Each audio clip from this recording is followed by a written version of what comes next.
Hello, it is I, Eli Search, here to talk to you about Heaven's Gate.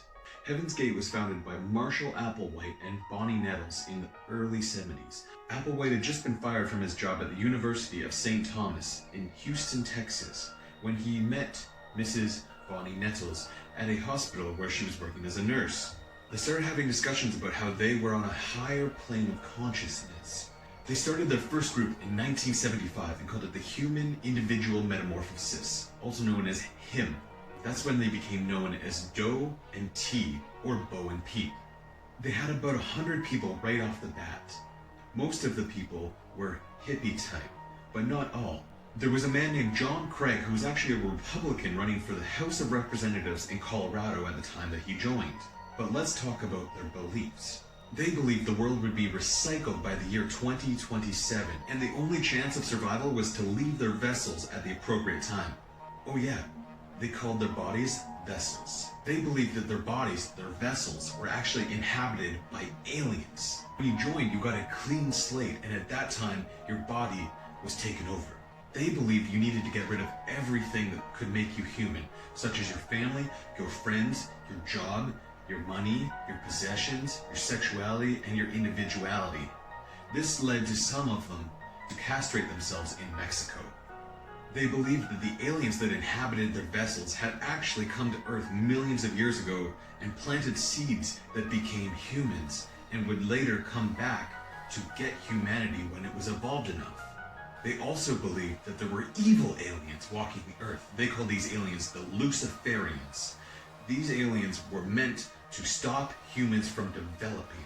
Nowadays, we just call that TikTok. Originally, the group believed that a ship would come when it was time before the Earth's recycling, and you would teleport from the Earth to the ship. But after Bonnie Nettles' death in 1985 of cancer, when her body stayed, they switched it so that you would leave your body behind to be teleported to this ship. Once aboard this spaceship, it would take you to the next level. Also, Applewhite believed that the alien that inhabited his body was the same alien that inhabited Jesus 2,000 years before. And the alien that inhabited Bonnie Nettles' body was actually Jesus' father, God himself. This hurts my brain. In 1994, the LA Weekly ran an article on the Heaven's Gate cult. This article brought in new believers to the cult, including Robert Ford, who became Rio D'Angelo. In October of 1996, the group began renting a mansion in Rancho Santa Fe. They called the mansion the Monastery, and it cost them $7,000 a month, which they paid in cash. How did they get the cash? Web design. In the same month, they bought alien abduction insurance for $10,000, which sounds like a lot of money, but it covers them from alien abduction, alien impregnancy, and death by alien. It covers 50 people at $1 million per person. Where do I sign up? In March of '97, Applewhite recorded Doe's Final Exit, which talked of mass suicide to join the ship that was coming behind the comet Hale-Bopp. He convinced 38 other members of the cult to commit suicide with him to go to the ship. They all recorded farewell videos, which you can see on the internet and are kind of spooky. They decided that they would do the suicides over 3 different days. Their method of going was to take phenobarbital and mix it with pudding or applesauce, and then chase it with vodka.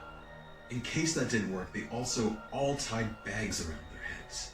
After their death, the remaining members would remove the bags from their heads and cover their face and torso with a purple or black cloth. All members, when they were passing, wore a black sweatsuit and white and black Nike decades. They wore the sweatsuit as a sign of solidarity, a uniform if you will, and the Nikes because they were on sale. The price of those Nike shoes after the mass suicide actually went up to as high as $6,600 for one pair. Every member had a $5 bill with them for vagrancy fines, as well as 3 quarters to make phone calls. They also all had a Heaven's Gate away team patch on them. On a lighter note, their last public meal was at a local diner where they all went and had chicken pot pie and chocolate cake, which sounds like a rad fucking meal. Before all of the deaths, they sent multiple packages to ex-members as well as media outlets. One of the ex-members to receive a package was Rio D'Angelo. Inside this package was 2 VHS tapes, one with Doe's final exit, the other with the farewell messages of those who had perished. After watching the tapes, D'Angelo had to confirm this for himself, so he went to the mansion. On March 26th, he called the police to anonymously report a tip on a mass suicide. The police report, combined with the packages that they had sent to the media, made this blow up immediately. It helped them become one of the most well-known cults in the modern era. But it doesn't end there. There are still 2 anonymous members who maintain the Heaven's Gate website, but it hasn't been updated since 1997. Also, a rapper named Lil Uzi Vert, or Vert, I don't know, I don't speak rapper, became under fire from those 2 anonymous people. Lil Uzi was using a picture of Applewhite as his avatar on social media. He also used a parody of the Heaven's Gate keyhole artwork on his newest album. The 2 remaining anonymous members of the cult threatened to sue him for copyright infringement, which makes me hope they don't come after this guy, because aliens are sweet. Until next time, I'm Eli Surge. Do not believe reality.